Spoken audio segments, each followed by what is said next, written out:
తెలంగాణ స్థానిక సంస్థల ఎన్నికలకు సమాయత్తమవుతున్న సమయంలో ప్రధాన రాజకీయ పక్షాలు దూకుడు పెంచాయి. కాంగ్రెస్ నేతలు అధికార బలాన్ని ప్రదర్శించాలని ఆరాటపడుతున్నారు. ప్రజలకు అందిస్తున్న పథకాలను విస్తృతంగా ప్రచారం చేయాలని భావిస్తున్నారు. కానీ దానికి తగిన ప్రణాళిక లేక ప్రత్యర్థుల ఎత్తులను పసిగట్టలేకపోవడంతో అభాసుపాలవుతున్నారు. ఈ క్రమంలోనే నిజామాబాద్ జిల్లాలో ఇన్ఛార్జ్ మంత్రి జూపల్లి కృష్ణారావు పర్యటన రసాభాసగా మారింది. ఇంతకీ మినిస్టర్ పర్యటనలో అసలేం జరిగింది? బీఆర్ఎస్ వ్యూహాన్ని ఎందుకు అడ్డుకోలేకపోయారు? మినిస్టర్ రియాక్షన్ ఏంటి? What's this inside story?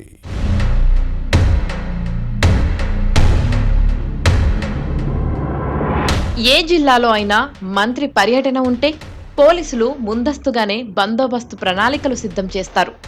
నిఘా వర్గాలు ప్రతిపక్షాల ప్రకటనలు, కదలికలపై కన్నేసి ఉంచుతాయి. అధికార పార్టీ నేతలు కూడా అప్రమత్తమవుతారు. ఏదైనా తేడా అనిపిస్తే ముందుగానే సంబంధిత మంత్రికి సమాచారం ఇస్తారు. కానీ నిజామాబాద్ జిల్లాలో మంత్రి జూపల్లి కృష్ణారావు పర్యటనలో 3 వర్గాలు విఫలమయ్యాయి. బీఆర్ఎస్ నేతల నిరసనలతో ఉద్రిక్తంగా మారింది. ఇన్ఛార్జ్ మినిస్టర్ టూర్లో అందరూ కేర్లెస్ గా వ్యవహరించడం విమర్శలకు తావిచ్చింది. నిజామాబాద్ జిల్లా ఇన్ఛార్జ్ మంత్రి జూపల్లి కృష్ణారావు పర్యటన కాంగ్రెస్ నేతలకు కొత్త పాఠం నేర్పింది. ప్రత్యర్థులను ఎదుర్కోవడంలో మరింత అప్రమత్తంగా ఉండాలనే గుణపాఠం చెప్పింది. మంత్రి జూపల్లి ఒకే రోజు అనుకున్న కార్యక్రమాలన్నీ చక్కబెట్టాలని భావించారు. కలెక్టరేట్లో వివిధ శాఖల అధికారులతో సమీక్ష నిర్వహించారు. ఆ తర్వాత ఆర్మూర్ సమీపంలోని మామిడిపల్లి రేషన్ షాప్లో సన్నబియ్యం పంపిణీ కార్యక్రమాన్ని ప్రారంభించారు. దీనికి బాగా ప్రచారం రావాలన్న ఉద్దేశంతో లబ్ధిదారుడి ఇంట్లో మంత్రి జూపల్లి సహపంక్తి భోజనం చేశారు. ఆ తర్వాత భీమ్గల్లో కళ్యాణలక్ష్మి, షాదీ ముబారక్ చెక్కులు పంపిణీ చేయాల్సి ఉంది. అయితే ఇవి మంజూరై చాలా రోజులవుతున్నా ఇవ్వకుండా ఆపారు. ఇలా చేస్తే 10 మందికి కూడా తెలియదనుకున్నారు. పెద్ద మొత్తంలో చెక్కులు ఉండడంతో పంపిణీ కార్యక్రమాన్ని ఆర్భాటంగా చేయాలని కాంగ్రెస్ నేతలు భావించారు. దీనికోసం ఇన్ఛార్జ్ మంత్రి జూపల్లి స్వయంగా వస్తానని చెప్పడంతో ప్రోగ్రాం షెడ్యూల్ ఖరారు చేశారు. అయితే ఈ విషయం తెలుసుకున్న బీఆర్ఎస్ బాల్కొండ ఎమ్మెల్యే వేముల ప్రశాంత్ రెడ్డి అధికారులను ప్రశ్నించారు. వచ్చిన చెక్కులను ఎందుకు పంపిణీ చేయడం లేదని అడిగారు. కారు పార్టీ సానుభూతి పరులైన లబ్ధిదారులకు ఇవ్వడం ఇష్టం లేకపోతే గ్రామ కార్యదర్శుల ద్వారా అయినా పంపిణీ చేయాలని కోరారు. ఇవేమీ పట్టించుకోని అధికారులు, స్థానిక కాంగ్రెస్ నేతలు మంత్రి జూపల్లి పర్యటనకు భారీ ఏర్పాట్లు చేశారు.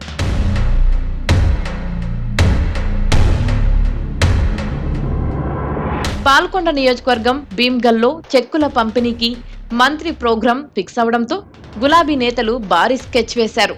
ఎమ్మెల్యే వేముల ప్రశాంత్ రెడ్డి స్వయంగా సభకు వచ్చి మంత్రి జూపల్లిని కలవాలని నిర్ణయించారు. ప్రధానంగా ప్రభుత్వం ఇచ్చిన హామీలను నెరవేర్చాలని, చెక్కులతో పాటు తులం బంగారం ఇవ్వాలన్న డిమాండ్ను ఎజెండాగా ఫిక్స్ చేసుకున్నారు. దీనికోసం పెద్ద ఎత్తున పార్టీ శ్రేణులను సిద్ధం చేశారు. తమ డిమాండ్లపై ప్లకార్డులు, బ్యానర్లు తెచ్చుకున్నారు. భీమ్గల్ నలువైపుల నుంచి ఒక్కసారిగా చొచ్చుకువచ్చారు. దీంతో అరకొరగా ఉన్న పోలీసులు వారిని కట్టడి చేయలేకపోయారు. సభాస్థలికి వెళ్లడానికి ముందే అడ్డుకునే ప్రయత్నం చేసినా ఫలితం లేకపోయింది. ఓ దశలో పోలీసులు లాఠీలకు పనిచెప్పి సమావేశం వైపు వెళ్తున్న వారిని చెదరగొట్టారు.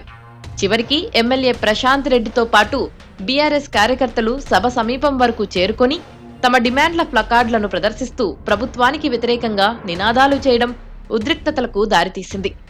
పోలీసుల దాడిని నిరసిస్తూ ప్రశాంత్ రెడ్డి రోడ్డుపై బైఠాయించి నిరసన వ్యక్తం చేశారు. ఈ గందరగోళం మధ్యే మంత్రి జూపల్లి మొక్కుబడిగా కార్యక్రమాన్ని ముగించి వెళ్లిపోయారు.